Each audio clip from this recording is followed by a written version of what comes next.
Hi అండి, నమస్తే అందరికీ. వీడియో నచ్చినట్టయితే లైక్ చేయండి, షేర్ చేయండి. మన ఛానల్ ఇంతవరకు సబ్స్క్రైబ్ చేసుకోకపోతే తప్పకుండా సబ్స్క్రైబ్ చేసుకోండి. Thank you. ఇక వీడియోలోకి వెళ్తే, నిన్న తిరుమల తిరుపతి దేవస్థానం దగ్గర జరిగిన ఒక దుర్ఘటన మనందరికీ తెలిసిందే. ఆ కుటుంబాల వ్యధను ఎవరు తీర్చలేనిది. ఈ సందర్భంగా సీఎం చంద్రబాబు నాయుడు గారు అక్కడికి వెళ్ళి ఘటనా స్థలాన్ని పరిశీలించి అక్కడ ఉన్న అధికారులు ఎవరైతే నిర్లక్ష్యంగా వ్యవహరించారో వాళ్ళ పట్ల కఠినమైన చర్యలు తీసుకుంటామని చెప్పడం జరిగింది.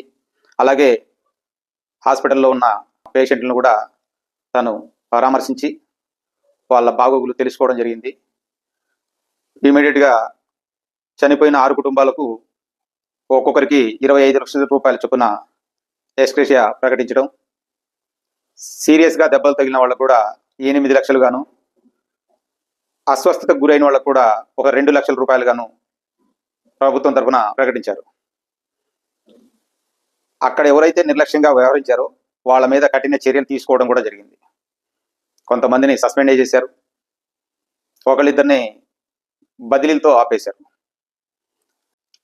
మన ప్రతిపక్ష నాయకులు జగన్మోహన్ రెడ్డి గారు కూడా అక్కడ దాకా వచ్చారు, వాళ్ళని పరామర్శించడం కూడా జరిగింది. ఆయన కూడా బయటకు వచ్చి ప్రెస్ మీట్ పెట్టారు.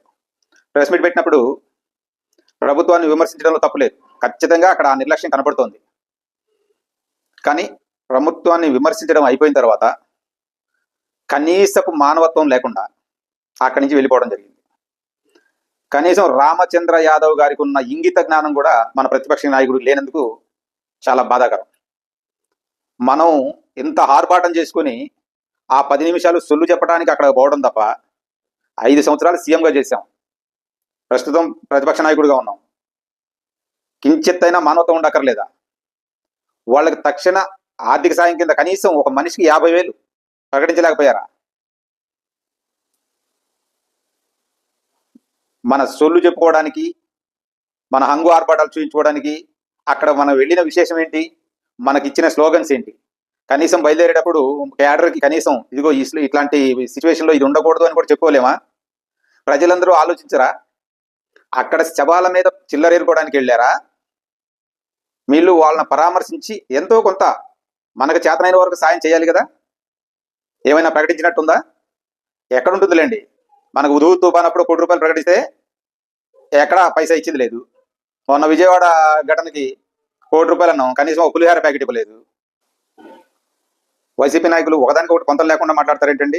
విమర్శించడంలో తప్పులేదు, కానీ అల్లు అర్జున్ కేసుకి తిరుమల ఘటనకి సంబంధం ఏంటి? రోజా గారు ఏం మాట్లాడుతూ ఉన్నారు? తిరుమల లడ్డు వివాదంలో వాళ్ళ మీద నిందలేసినందుకు ఇలాంటి ఘటనలు జరుగుతున్నాయి అంటారా?